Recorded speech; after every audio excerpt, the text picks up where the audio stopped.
خارج میں کیا ہے؟ نمبر 1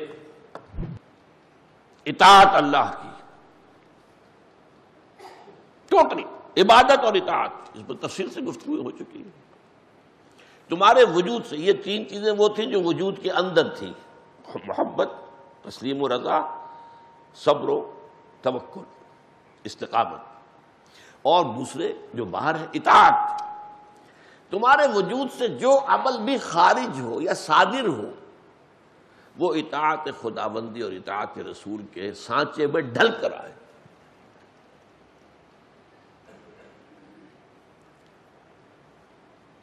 فانی تیرے عمل ہمتن جبر ہی سہی، بڑا پیارا شعر ہے، شعر ہونے کے اعتبار سے۔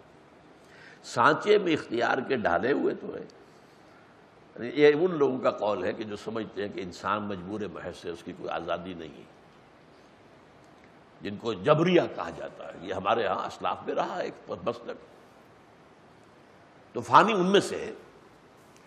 وہ کہتا ہے فانی تیرے عمل ہمتن جبر ہی سے، ہے تو جبری، تم یہ کر رہے ہو اللہ کے جبر کے تحت۔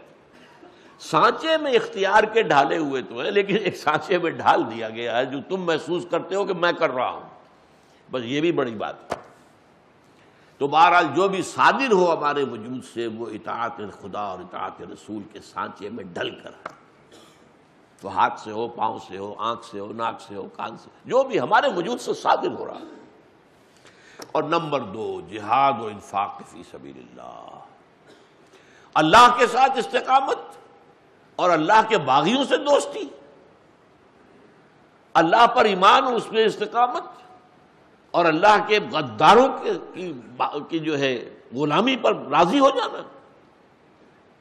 کہاں ایمان، کہاں یہ تو ایمان کے منافی ہے۔ مومن تو اگر باغی نہیں ہے باطل سے تو مومن کہاں ہوا؟ یہ تو سورہ بقرہ میں جو آیا ہے وَمَن يَكْفُرْ بِالطَّاغُوتِ وَيُؤْمِن بِاللَّهِ فَقَدِ اسْتَمْسَكَ بِالْعُرْوَةِ الْوُثْقَىٰ۔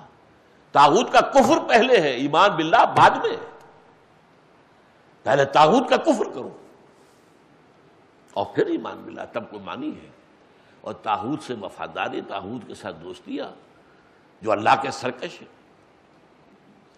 اس درجے غیرت اللہ کی اور اس کے لیے حمیت خداوندی میں اور حمیت دین الہی میں تن من دھن سب کچھ لگا دینے کے لیے تیار ہونا، یہ نہیں ہے، پھر استقامت نہیں ہے۔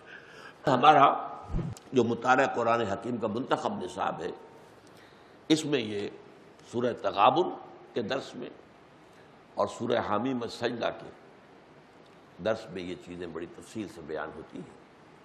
اللہ تعالی ہمیں اپنی ذات پر، اپنی صفات پر، اپنی توحید پر ایک ایمان یقین والا ایمان حقیقی عطا فرمائے، اور اس کے جملہ داخلی اور خارجی تقاضوں کو پورا کرنے کی توفیق عطا فرمائے۔ اقول قولی ھذا واستغفر اللہ لی ولکم ولسائر المسلمین والمسلمات۔